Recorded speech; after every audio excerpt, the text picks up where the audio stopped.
Në fakt tashmë ajo po denoncohet në një pjesë nga drejtësia dhe në një pjesë nga vetë deputetët e Partisë Socialiste të lidhjeve, ato që opozita e ka thënë gjatë gjithë kohës, po dhe ne, me sa kemi mundur, të lidhjeve të krimit të organizuar me pushtetin. E di, por ta nis nga kjo e fundit, nga drejtësia, sepse drejtësia mund dhe duhet jetë një aktor shumë i rëndësishëm në këtë moment.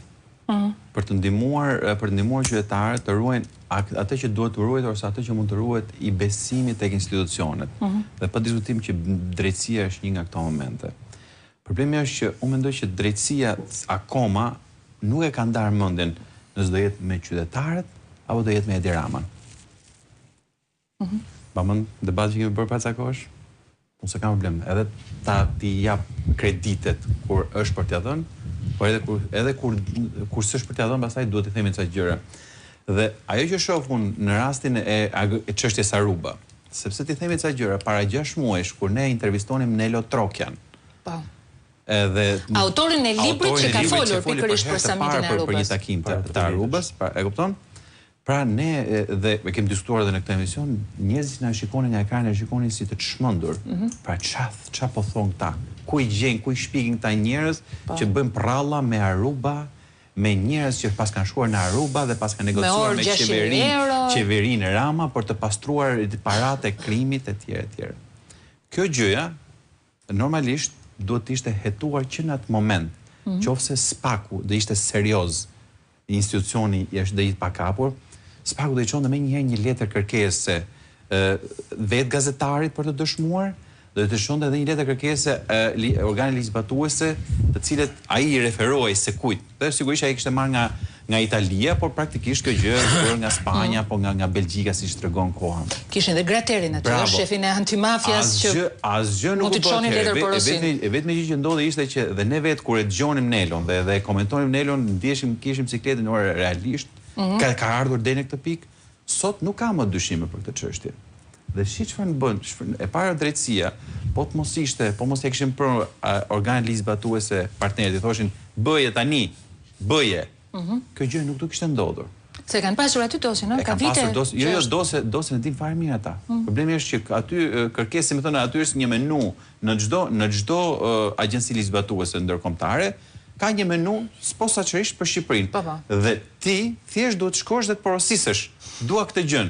Por porosit apo s'porosit, kjo është klemenca e institucionit drejtësisë Spaku, apo edhe qoftë e Ministrisë Drejtësisë që sigurisht nuk ka këtë. Po në fakt Spaku ka një departament vetin në raport me çështje ndërkombëtare që çujitërisht menaxhohet nga Altin Dumani. Po. Në aktualisht. Çfarë po themi? Po themi që unë nuk shoh asnjë lloj ndryshimi mes mënyrës se si është vepruar me dosjen në fjalë Aruban dhe në mënyrën se si njëti Spak veproi me rastin kur Gjermania i tha Shqipërisë që shikoj se kemi dyshime të forta se në Zibrak njeriu 45 vjeçar me kapele është Olsi Rama, vllai i kryeministrit.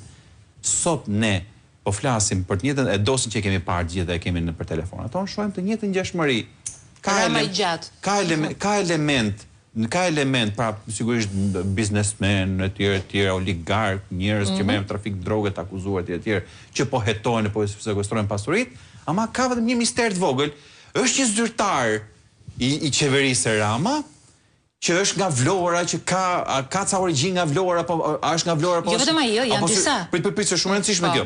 Është nga Vlora apo s'është nga Vlora, mos është gjë nga Fieri, po që flet si vlonjat, po që duket si vlonjat. Ai Nelo Trokja dha i dyshim që është njëri nga Fieri që ishte sekretari i përgjithshëm i kryeministrisë, një farë Gjellagaçi.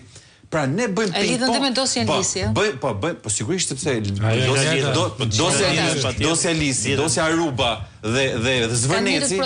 Tani me sa duket kanë njëjtin fije, kanë njëjtën, si më gështenjat lidhen nga njëjta fije praktikisht. Tani edhe çfarë ndodh? Spaku ka hedhur kaq shumë emra në qarkullim, vetëm një emër si ashtu.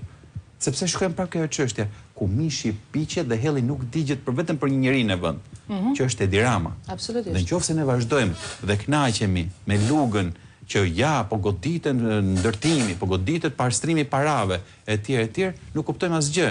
Që këtu ndryshon vetëm lojtarët, kurse loja mbetet e njëjta. Strategu është i njëjti. E kupton? Pra të këta gjithë urrejnë lojtarët, po askush nuk po urren lojën. Dhe ndërkohë ne ajo që po na fundos dhe na ka sjell në këtë pikë, nuk janë lojtarët.